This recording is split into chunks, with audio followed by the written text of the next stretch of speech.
이 시편 42편의 말씀은 깊은 고난과 절망 가운데서 하나님을 찾는 한 영혼의 간절한 기도의 노래라는 것입니다.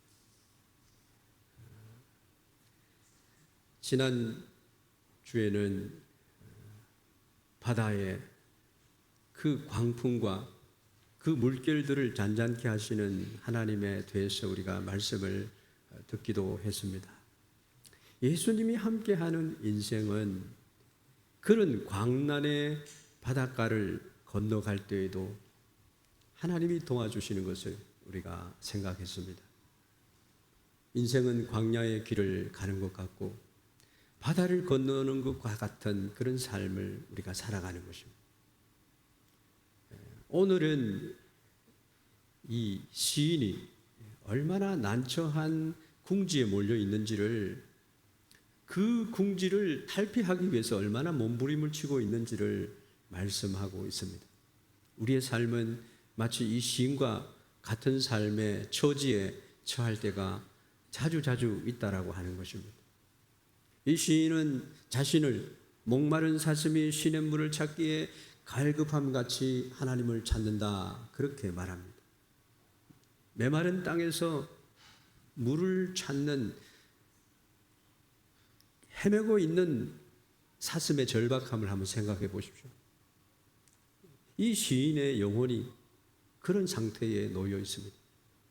너무나 현실이 갈급하고 고통스럽고 급박하다는 것입니다.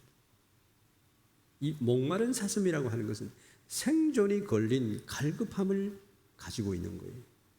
물이 없으면 죽을 수밖에 없어요.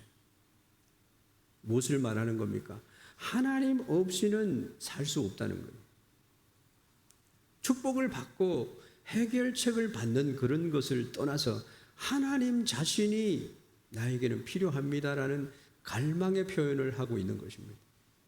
이 목마른 사슴은 하나님의 임재에 대한, 하나님의 임재를 향한 생존 수준의 갈망을 하고 있는 거예요.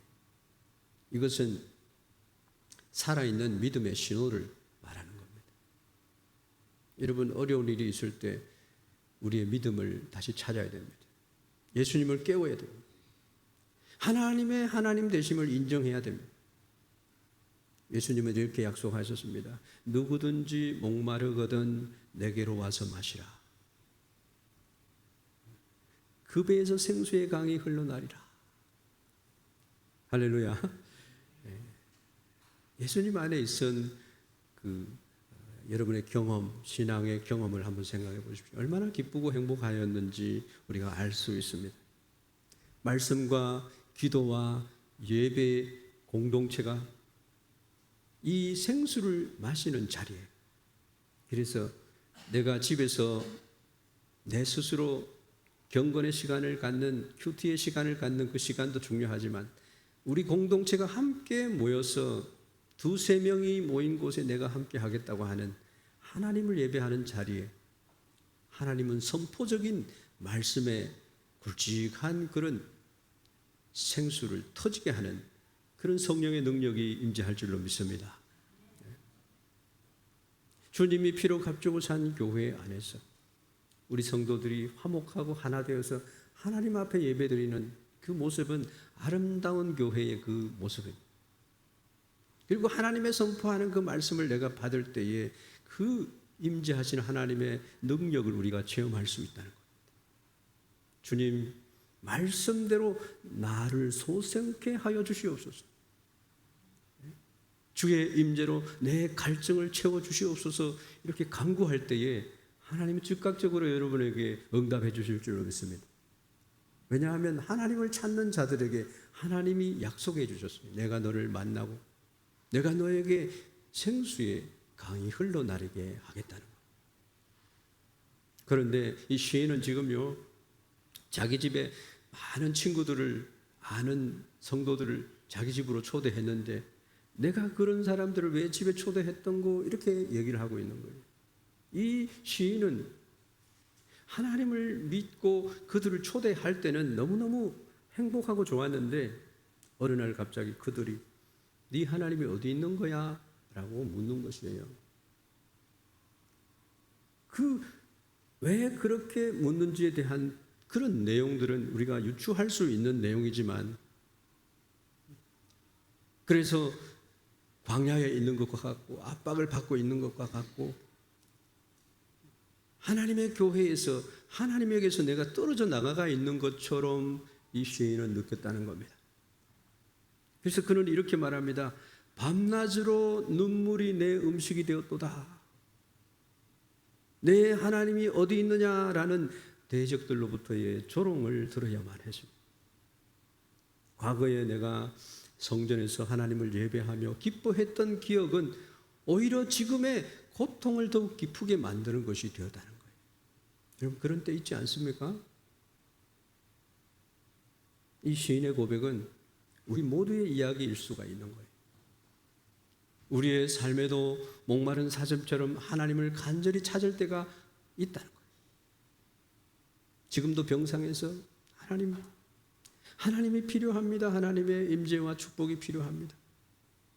외치는 자들이 있습니다. 고난과 환난 가운데, 압박 가운데 자기 힘으로는 도저히 숨쉬기조차 어려운 상황에 처한 분들이 있다. 우리의 현실은 자주자주 여전히 답답하고 눈물이 마르지 않고 사람들의 날카로운 말 때문에 상처를 받을 때가 있다는 겁니다. 가까운 사람들로부터 그런 말을 듣게 된다는 거예요. 왜 나는 이렇게 낙심하고 불안해하는가? 말 한마디 들었는데 내 마음이 왜 이렇게 불안하지?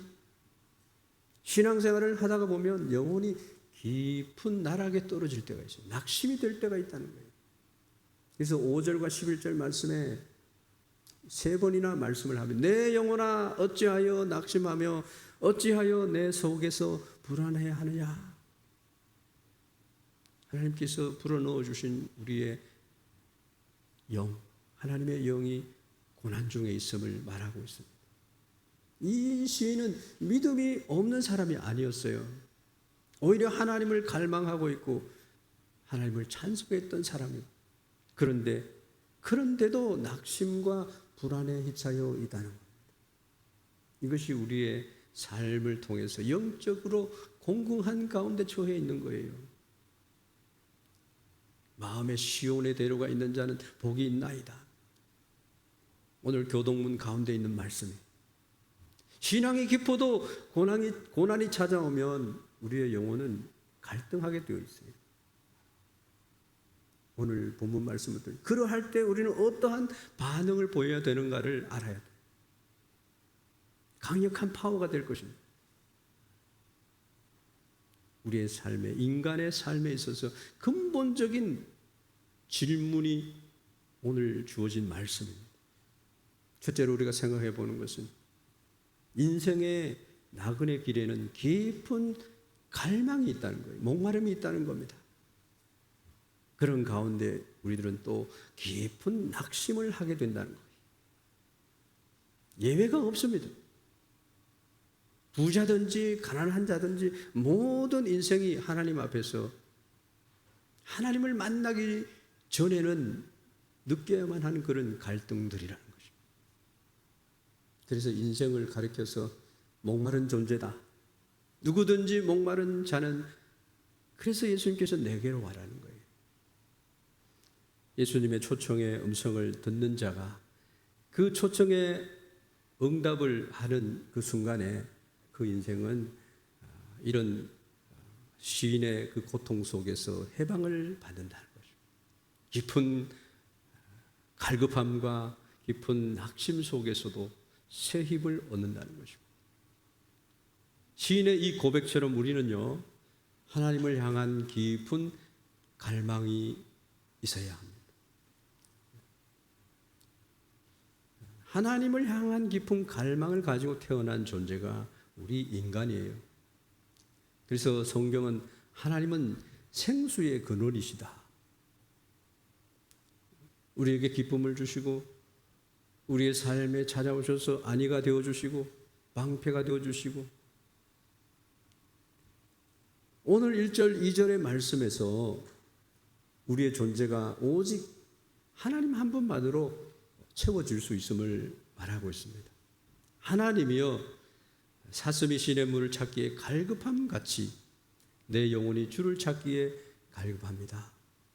내 영혼이 하나님 곧 살아계시는 하나님을 갈망하고 있습니다. 시인은 이 영적인 목마름을 채우지 못한 채로 깊은 낙심의 늪에 빠져 있습니다. 대적들은 계속해서 조롱을 합니다. 나의 영혼을 더욱 아프게 하는 것입니다. 어떤 사람의 말 한마디 때문에 나의 인생이 송두리째 흔들려 버리는 그런 때가 있어요. 하나님을 사랑하고 하나님의 전능하심과 사랑하심을 알고 있었던 이 시인은 그들의 질문에 애타하고 있는 그런 모습을 나타냅니다. 대적들의 말은 내 하나님이 어디 있어? 안타까운 일이 생긴 것에 분명한 어떤 원인이 있었을 것입니다. 나 한 개인의 믿음을 조롱하는 것이 아니라 내가 믿는 하나님의 이름을 만휼히 여기는 망령되이 일컫는 자가 있다는 거예요. 하나님의 이름을 욕되게 하는 자신을 돌아보면서 하나님 이 문제를 꼭 해결해 줘야 되겠습니다 말하고 있는 겁니다. 마치 욥이 그렇게 많은 동방의 의인이고 제물로 말하면 동방의 첫째로 가면 합당한 그런 부자였습니다. 그런데 하루아침에 자녀 10사람이 다 죽었어요. 낙타떼와 소떼와 양떼들이 다 도적을 맞았습니다. 그러니까 욥의 아내는 욥의 어려움에 처한 그 모든 상황을 보면서 남편이 믿고 있는 하나님을 신뢰하지 못했습니다. 그래서 하나님을 오히려 원망하는 말로 남편에게 이렇게 말합니다. 당신의 하나님이 어디에 있어? 하나님을 저주하고 죽으라고 말하는 거예요. 이 말을 들은 욥의 심경은 너무나 괴로웠던 것 같습니다. 여러분, 하나님을 사랑하는 사람의 고백이 뭡니까? 내 하나님이 어디 있느냐 말할 때 하나님이 계신 그 증거를 나에게 주셔야 되지 않겠습니까? 라는 그런 고백이 나와야 되는 것입니다. 우리의 삶이 어쩌면 이런 조롱이 많이 있는 것 같아요. 하나님을 믿는데 너에게 왜 이렇게 고통을 해결해 주지 않느냐 하나님은. 그럴 때에 우리는 슬퍼집니다. 내가 믿는 하나님 정말 하나님이 계실까? 하나님에게 나아가게 됩니다. 과거의 은혜는 먼 기억이 될 수 있습니다. 현재 내가 닥친 고통만이 너무너무 크게 뼈저리게 아픔을 준다는 것이. 아니 하나님이 계셨는데 하나님 지금 나와 함께 하시는가? 그렇게 생각을 한다는 겁니다. 그래서 시인은 이렇게 자기 스스로에게 묻습니다. 5절에서 7절 말씀에 보면은 시인은 자기에게 묻고 있습니다. 그의 놀라운 행동이 바로 자기 스스로에게 묻습니다. 더 이상 대적들이 말하는 그런 외부의 환경이나 그 말에 집중하지 않고 오히려 자기 영혼에게 말하고 있습니다. 현실은 눈물의 양식으로 내가 살고 있지만 그래서 그 현실이 나를 무너뜨리려고 하고 있는 상황 속에서 영혼의 낙심과 불안 속에 갇혀버린 그때에 그는 자기 영혼에게 이렇게 말합니다. 내 영혼아, 네가 어찌하여 낙심하며 어찌하여 내 속에서 불안해하느냐. 믿음의 사람은 현실의 고통을 부정하지 않습니다. 그 대신에 그 고통 속에서 하나님을 바라보도록 자기 영혼을 일깨워 준다는 겁니다. 이 말씀은요, 하나님이나 다른 사람을 향한 그런 말이 아니에요. 자기 자신의 영혼을 향한 질문입니다. 왜 나는 이렇게 무너져야 하는가? 왜 이렇게 불안해하고 있지? 문제가 있다는 거예요. 이 시인은 자기의 감정에 휩쓸리지 않고 하나님의 말씀의 진리 앞에 서서 자기의 영혼을 향해서 지금 묻고 있는 거예요. 그래서 우리의 삶이 어지럽고 그럴 때는요, 말씀으로 다시 돌아와야 돼요. 말씀 위에 내가 굳건히 설 때 그런 말들이요, 그냥 물거품처럼 사라지는 거예요. 믿으십니까? 자신이 의지하고 믿고 있는, 과거에도 나와 함께 하셨고 지금도 함께 하시고 계시는 그 하나님을 떠올리면서 내 영혼에게 말해야 됩니다. 내가 지금 무엇을 생각하고 있는가를 알아야 됩니다. 상담을 해보면요, 보통 자기의 그 카테고리에 갇혀져 가지고 너무나 힘들어하고 있는 거예요. 가시 한 다발을 들고 내가 그것을 가슴에 막 껴안고 있는 것처럼 그렇게 계시는 분들을 느낍니다. 너무나 안타까워요. 보통 우리가 낙심할 때 내가 왜 이런 일이 생겼지? 두려워하고 불안해하고 어찌해서 낙심하며 어찌해서 내 속에서 불안해하는가 하는 말씀처럼 그렇게 되어버린다는 거예요.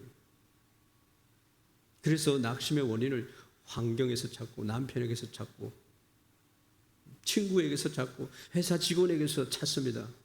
사람에게서 찾아요. 그런데 이 시인은 그것을 직시하면서 그것이 아닌 것을 발견했습니다. 진정한 문제는 어디에 있느냐? 외부 환경에 있는 것이 아니라 하나님을 잃어버리고 낙심해버린 자신의 영혼에게 있다는 것을 시인은 말하고 있는 겁니다. 그렇지 않습니까? 유명한 중국의 내지 선교의 허드슨 테일러 선교사가, 저는 선교사이기 때문에 이분의 일대기를 공부도 했고 또 선배 선교사님들의 가르침을 받기도 했어요. 내지 선교, 중국의 내지 선교가 얼마나 힘듭니까? 마치 언더우드 선교사가 하나님께서 나를 조선에다가 갖다 앉혀버렸습니다. 그들은 헐벗고 그들은 옷도 입지 않고 가슴을 다 내어놓고, 옛날 우리 한국이 그랬어요. 그런데 아무것도 보이지 않습니다, 하나님. 그러나 하나님이 함께 하실 때 저들이 보게 되고 복을 받을 것입니다. 조선을 위해서 얼마만한 축복을 기도했는지 모릅니다. 그분의 시를 읽어보면요, 눈물 없이는 읽을 수가 없어요. 시인을 알고 있었어요. 하나님을 잃어버리고 낙심해버린, 하나님이 없는 공동체, 그 삶을 이 시인은 직시하고 보고 있었다. 이 테일러 선교사가 매일 성경을 가르쳐 그들의 영혼을 향해서 말씀을 가르치는데 너무나 극심한 가난과 조롱을 당해서, 그래서 자기 영혼을 향해서 너는 하나님께 소망을 둬라, 그런 선포를 하면서 선교를 했다는 거죠. 선교 역사 속에, 중국의 선교 역사 속에 허드슨 테일러의 내지 선교는요, 1억 명 이상의 사람들이 예수님을 믿게 하는 밑거름이 됐다는 거예요. 사랑하는 성도 여러분, 우리의 영혼이 낙심될 때 우리는 자기 자신에게 말씀으로, 말씀을 믿는 믿음으로 자기를 훈계해야 됩니다. 내가 왜 이러지? 좌절감과 불안함이 엄습할 때 다른 사람을 탓하거나 원망하기 전에 먼저 자기 자신의 영혼에게 물어보라는 겁니다. 내 영혼아, 왜 내 안에서 낙심하고 불안해 하는가? 따라해 봅시다. 내 영혼아, 왜 내 안에서 낙심하고 불안해 하는가? 하나님을 바라보며 이 시인은 이런 소리를 읊조렸다는 겁니다. 이 질문은 자기 자신의 감정을 다스리는 말씀입니다. 무너진 영혼을 다시 일으켜 세우는 능력이 됩니다. 마지막으로 우리가 생각해 보는 것은 오늘의 말씀의 가장 핵심적인 말씀입니다. 하나님을 믿는 믿음으로 소망을 선포하라는 거예요. 예수 이름으로 선포하라는 거예요. 여러분의 삶이 어지럽고 너무나 큰 고난이 다가오고 힘들 때 예수의 이름으로 내 영혼에게 말하는 겁니다. 소망을 선포하는 거예요. 여호와를 앙망하라. 여호와는 지극히 광대하시다. 오늘 찬양 부른 내용들이 오늘 설교의 그 모든 내용들을 나타내는 그런 말씀이에요. 내 하나님은 주 하나님은 크고 힘있고 능히서 못할 일 전혀 없네. 주 하나님은 크고 힘있고 능히서 못할 일 전혀 없네. 저 산들도 저 골짜기도 저 별들도 그의 솜씨입니다. 그것을 보면서 하나님이 지극히 광대하시고 그분이 나와 함께 하심을 믿어야 할 것입니다. 주 하나님은 크고 힘있고 능해서 못할 일 전혀 없는 것. 내가 처한 모든 상황을 능히 이기게 하실 분은 예수 그리스도의 전능하신 하나님 아버지이신 줄 믿습니다. 이제 시인은 어려운 현실에서 자신의 영혼을 바라보면서 직면한 낙심을 어떻게 극복하는가, 그 해결책을 제시하고 있어요. 그것은 바로 여러분 입술로 소망을 선포하는 것입니다. 많은 사람들이 절망 가운데 나는 죽었네 이런 소리만 합니다. 그런데 우리는 내 영혼아 네가 왜 낙심하며 내 안에서 왜 불안해하느냐 이 말을 던지는 겁니다. 그러면서 말씀을 붙들고 선포하는 겁니다. 그 말씀을 소망을 선포하는 것이다. 5절 11절 말씀에 너는 하나님께 소망을 두라. 그가 나타나 도우심으로 말미암아 내 하나님을 여전히 찬송하리로다. 하나님은 찬송받기를 기뻐하시는 하나님이신 줄 믿습니다. 그렇기 때문에 그가 나타나서 나를 도와주신다. 하나님께 소망을 둬라 말하고 있습니다. 단순히 힘을 내라는 식의 자기 위로가 아니에요. 누가 와서 야 힘내 이 말이 아니에요. 이 말씀은 자신이 불안하고 낙심한 자기 영혼을 향해서 믿음의 주체이신 하나님을 바라보면서 명령하고 선포하라는 거예요. 그 안에 위로가 있는 줄 믿습니다. 7절 말씀에 보면요, 시편에는 기가 막힐 웅덩이도 있고요, 사망의 엄침한 골짜기도 있고요, 원수들의 압제들이 막 너무너무 많습니다.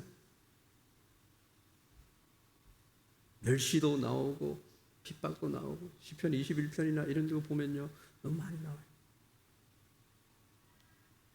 그런데 시편 18편 보면은 이런 말씀이 나옵니다. 나의 힘이신 여호와여 내가 주를 사랑하나이다. 여러분의 고백 아닙니까? 이 말씀은 다윗의 고백이에요. 나의 힘이 되신 여호와여 내가 주를 사랑하나이다. 이 말씀을 선포하니까 다윗이 승전보를 울리는 겁니다. 여호와는 나의 반석이시요 나의 요새시요 나를 건지시는 이시요 나의 하나님이시요 내가 그 안에 피할 나의 바위시요 나의 방패시요 나의 구원의 뿌리시요 나의 산성이시로다.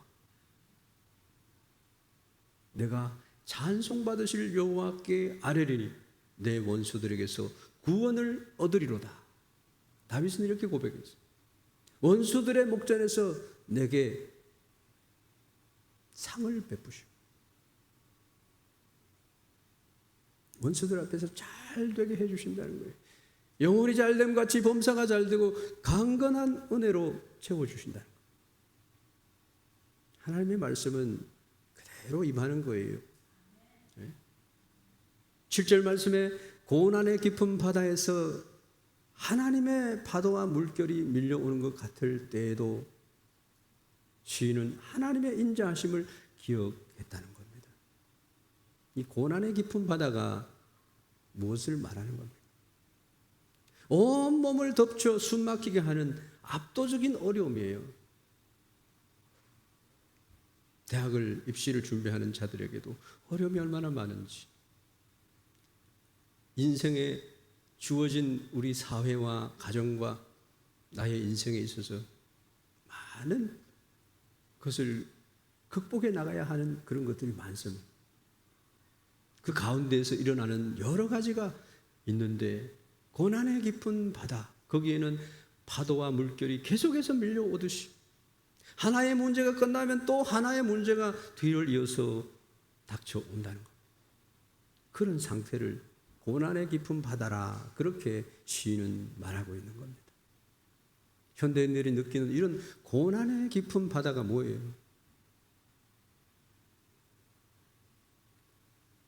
자기를 생각해 보면 내 이름의 뜻부터 생각을 합니다. 나는 누구지? 나는 왜 있는 거야? 무엇을 위해서 태어난 거야?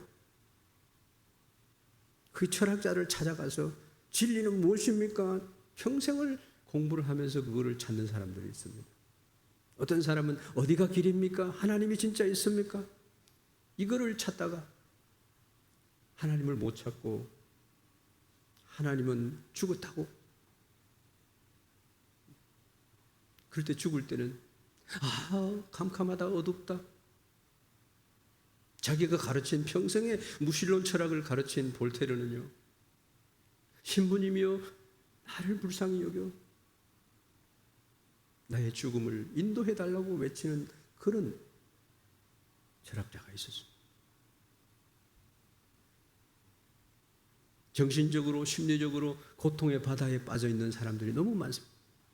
이 시인은 지금 고난을 받고 있는데 외적으로 문제를 가지고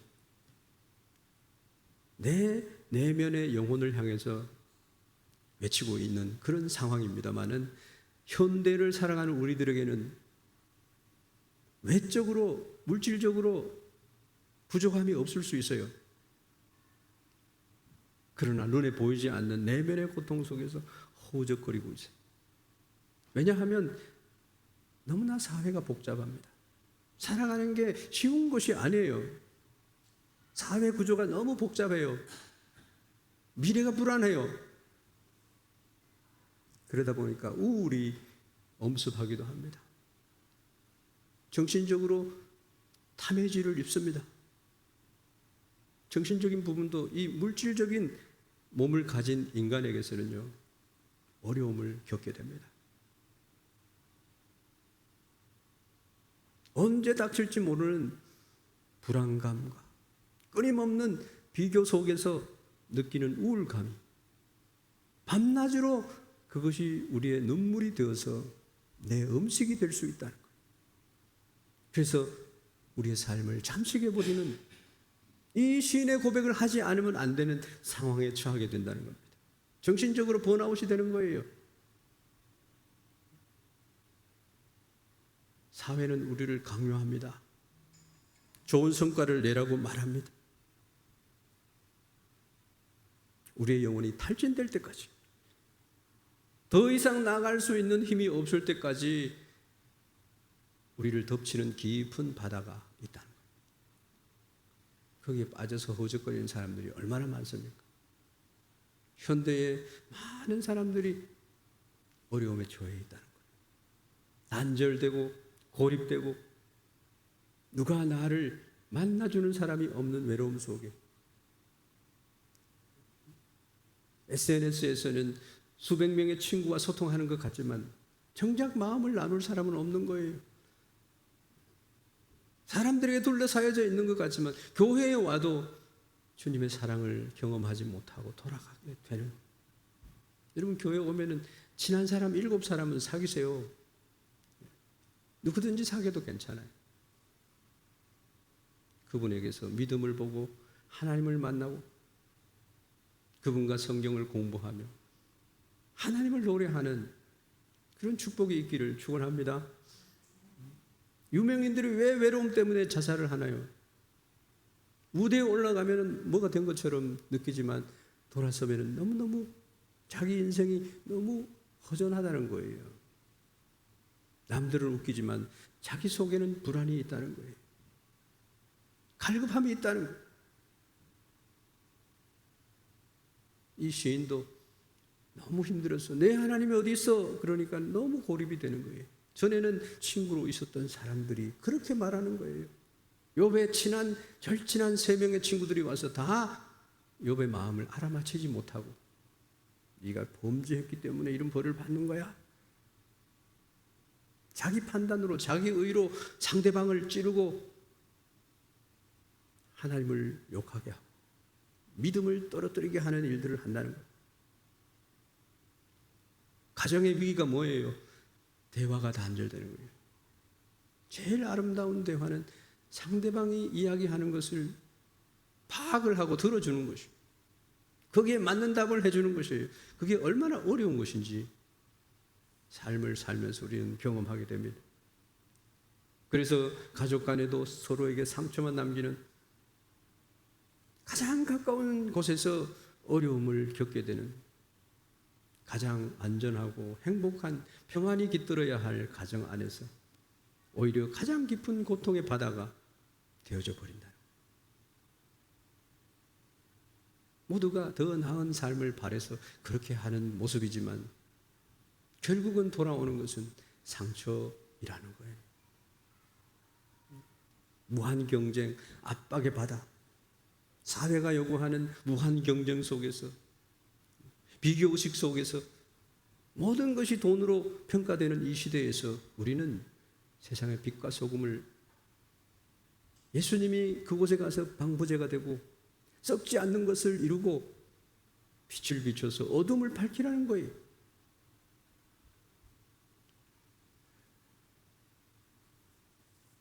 목사가 아무리 여기서 좋은 말을 해도요, 우리가 하나님의 말씀으로 이것을 받고 그래서 성령님의 은혜로 기도하면서 이 세대를 본받지 아니하면서 나를 변화시켜 나가야 되는 거예요. 그래서 하나님의 뜻이 무엇인지 분별하고 하나님의 선하신 영광을 나타내야 될 줄 믿습니다. 나는 왜 이 정도밖에 되지 않지? 너무너무 힘들어. 나는 왜 이런 궁지에 나를 하나님이 몰아넣으시지? 아니에요. 하나님이 그렇게 하시지 않아요.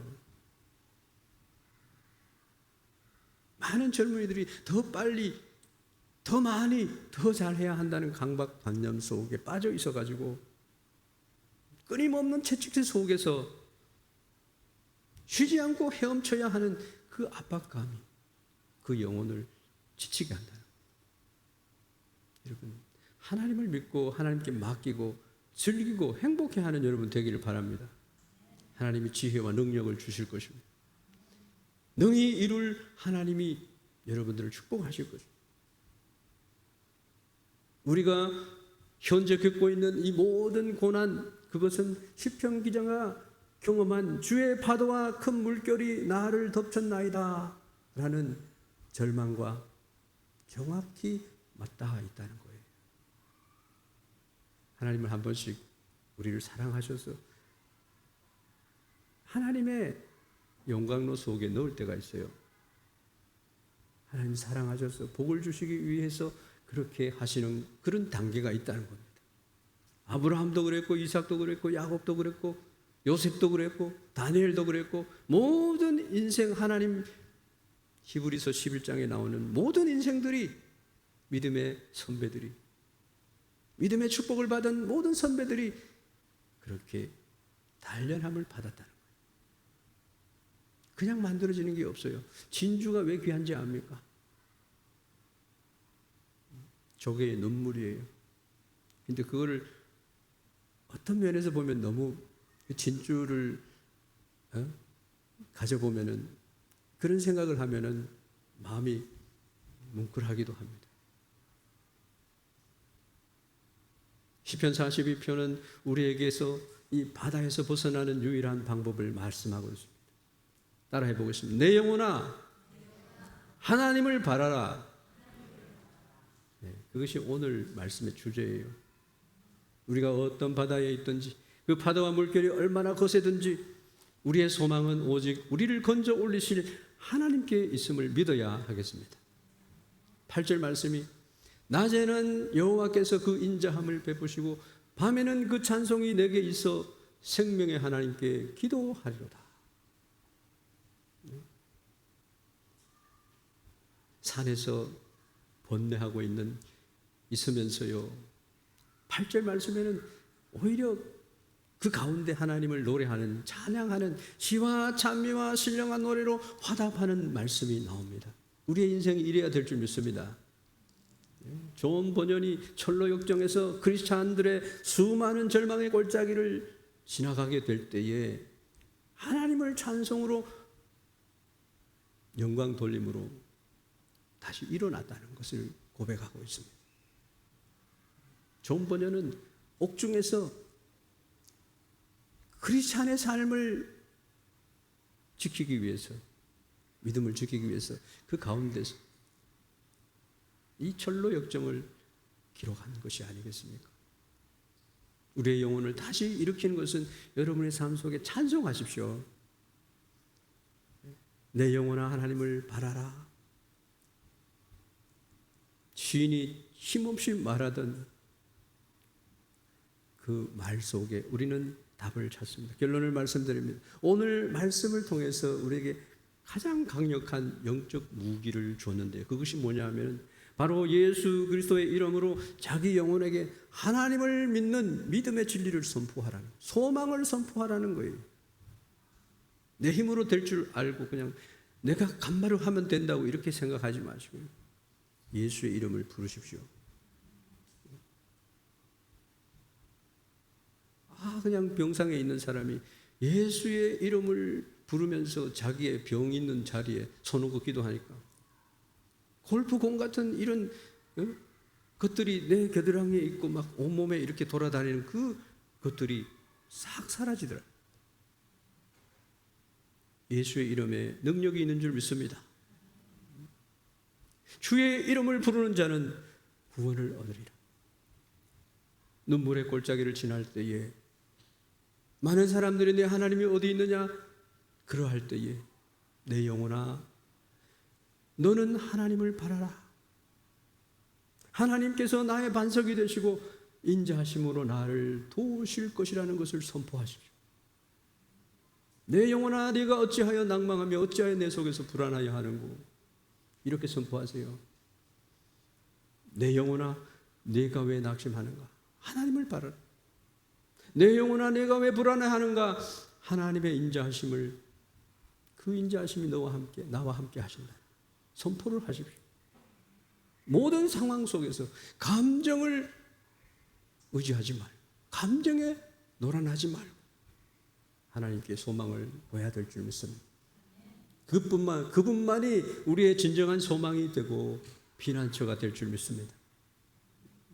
우리의 영혼이 하나님을 바라볼 때에 시인의 고백처럼 모든 것이 합력하여 선을 이루고 하나님을 찬송하게 될 줄로 믿습니다. 이 시간 함께 기도하기를 원합니다. 말씀을 기억하면서 우리 기도합시다.